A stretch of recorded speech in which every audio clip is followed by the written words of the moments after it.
The Greek myth that you will hear today is called Theseus and the Minotaur. Remember, myths are fictional. They are ancient stories that usually try to explain mysteries of nature and humankind and include supernatural beings or events. Greek myths give insight into the ancient Greek culture. All of the myths that you have heard so far have included gods or goddesses as main characters, but not all Greek myths involve supernatural gods and goddesses. Some myths feature humans, heroes, and mythical creatures. Let's meet the characters in today's myth. Prince Theseus is one of the main characters in this myth. The story begins with Theseus sailing to Athens to see his father, King Aegeus. In this image, Theseus' father, King Aegeus, is shown in the foreground nearest to you. We will also hear about another important Greek king, King Minos. Princess Ariadne and Daedalus both play important roles in this story. What do you notice in this image that you think might be important? Let's take a look at some vocabulary words in this read aloud. The first word is sneered. Laughed with a slight raising of one corner of the upper lip to show disrespect or dislike. The next word is unraveling. Separating or disentangling threads, unwinding. And the last word is vaulted. Jumped over something while using the hands to push off. Today's read aloud does not have any Greek gods and goddesses in it, but it involves a mythical creature as well as a courageous person who does good deeds. Listen carefully to find out what the creature looks like and who the hero is. Let's begin our story. Prince Theseus was the son of the ruler of Athens, King Aegeus. Theseus had been raised by his mother in a town far away from Athens and did not know his father in his youth. When he was old enough, in order to meet his father, Theseus journeyed to Athens, had many adventures, and proved himself a fierce warrior. When he finally reached Athens, he was shocked to hear what his father, King Aegeus, was telling him.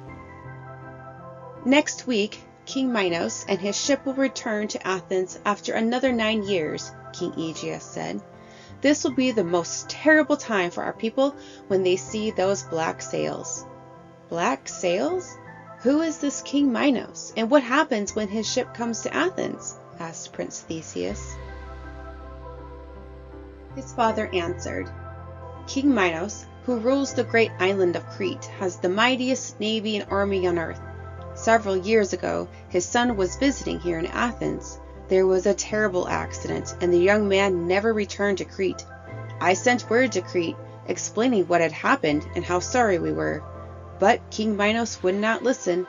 He and his warriors attacked and conquered Athens. Then Minos announced, You Athenians must share my sorrow. My son was 18 when he went to Athens. Every 9 years I shall send to you a ship with black sails. This ship will take 7 of your Athenian men and 7 Athenian women, each my son's age, to Crete. There I shall send those Athenians into labyrinth. What is the labyrinth, father? Theseus asked. It is an enormous maze of twisting tunnels and rooms cut into the hillside near Minos' palace. Minos commissioned the master inventor Daedalus to design it. Once inside, a person becomes hopelessly lost. Worse yet, living in that maze is the Minotaur, a monster that is half bull and half man. The Minotaur knows every inch of the maze and hunts down whomever enters there. Many times King Minos has sent his black-sailed ship to carry away 7 of our young men and women, and none of them ever gets out of the labyrinth. And now, next week, the black-sailed ship will return. Theseus said, "Father, you know my skills as a warrior. I am 18 years old. I will take the place of one of these youths and stop the Minotaur before it can strike again." "No, my son, I will not let you risk your life," King Aegeus replied. "Father, how can I let this continue when I know I can stop it? I am the person with the best chance against the beast." Finally, Theseus convinced his father and told him that if he was successful, he and the other Athenians would return on King Minos' ship with white sails. A week later, the prince and the other young Athenians boarded King Minos' ship. When they reached the island of Crete, guards led them to King Minos' throne room in the palace. There, Minos sneered, "It is fitting that the son of the king of Athens should not return to his home, as my son did not return to his." Theseus answered, "It is more fitting that the son of the king of Athens should end this horrid business once and for all." Standing at King Minos' side through all of this was his daughter, Princess Ariadne. The princess was amazed to see that Theseus was not afraid. She thought, "What an extraordinary man! I must save him. But how? Even I would not be safe from my father's fury if he found out." Princess Ariadne needed help, so she went to see the most brilliant man she knew, the man who also happened to be the creator of the labyrinth, Daedalus. The clever Daedalus told her, "It is impossible to sneak a weapon into the maze. The guards would find it and remove it, and eventually they would trace it back to you. However, if the reports of Theseus' bravery are true, he may still have a chance fighting the Minotaur. Then at least we can help him find his way back out of the labyrinth. Here is what you must do." That night, Princess Ariadne went to Theseus' room in her father's palace. She told the young hero, "Wind this ball of string around yourself beneath your clothes so the guards will not see it. After you enter the labyrinth, tie one end of the thread to the handle of the gate and unwind the rest as you go through the maze. If you defeat the Minotaur, rewind the thread and it will lead you back to the same route to the gate. And if you succeed, you must take me with you to Athens, for if my father finds out that I have helped you—" "Of course we will take you," Theseus said. "Thank you, princess." The next day, after the guards closed the gates of the labyrinth behind the Athenians, Theseus told the others, "Wait here. I go to seek the Minotaur. If I fail, you are no worse off. If I succeed, we will all be able to return safely to Athens." Tying the thread to the door handle, unraveling it with each step, Theseus set off into the labyrinth. Within 5 minutes, he was hopelessly lost. Still he went on, though he knew that the half-man, half-bull might be waiting around the next bend for him, or sneaking up from behind, ready to eat him. Finally, Theseus found himself at the entrance to the great central room of the labyrinth. Resting on the stone floor at the far end was the Minotaur. It had the huge, muscled body of a man, but instead of a man's head, there was the head of a bull with long, sharp horns. Theseus broke off the golden thread and stepped forward. The Minotaur rose to its feet to face him. Then the Minotaur charged. Theseus waited as the huge beast rushed toward him. At the last moment, the young prince stepped to one side and vaulted over the monster's back. Confused at not having caught him on its horns, the Minotaur turned back and charged again. Again, Theseus avoided its horns, leaping to the other side this time. Over and over, Theseus escaped the deadly horns. Each time, Theseus was moving closer to the wall of the room.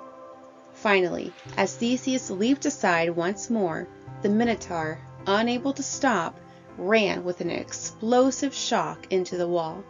Staggering, it fell to its knees. Theseus leaped upon its back and seized the great horns.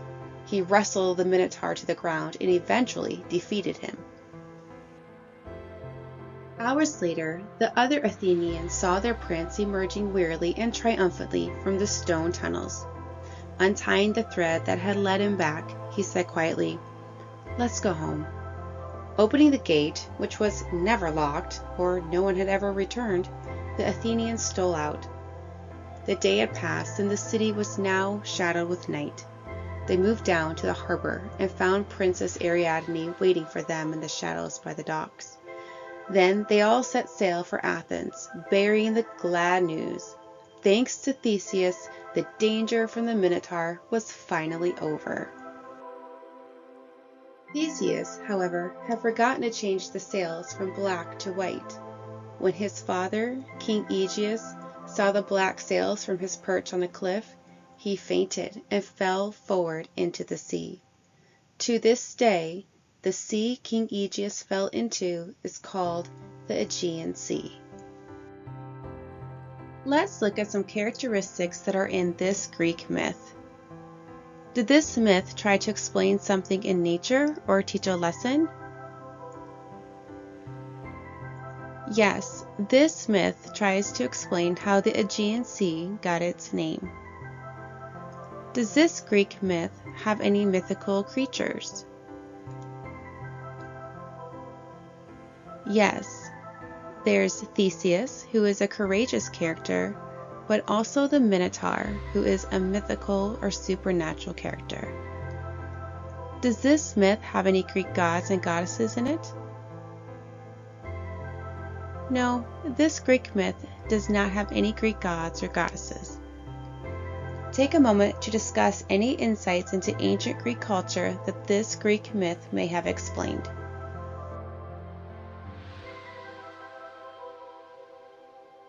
Here are some discussion questions. Feel free to pause the video in order to allow time to think and discuss. Who is the courageous character in today's Read Aloud? How will you convince me that Theseus is courageous?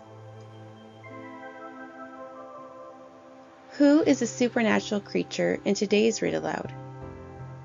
What does the Minotaur look like, and where does he live? Daedalus created the labyrinth, which is a maze. Who owns and uses the labyrinth? What does he use it for?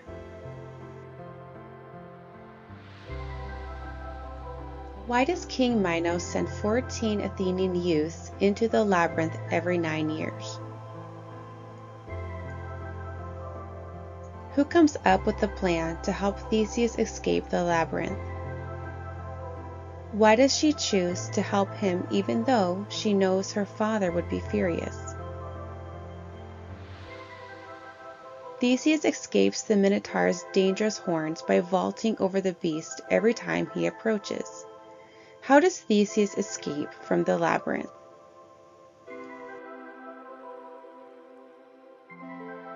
Do you think Theseus would have been able to find his way out of the labyrinth without the unraveled string?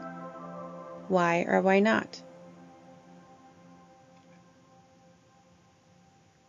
Do you think King Minos sneered when he found out that Theseus had defeated the Minotaur and returned to Athens? Who can locate the Aegean Sea on the map? According to this myth, how did the Aegean Sea supposedly get its name? What clues did you hear that the setting for this myth was ancient Greece?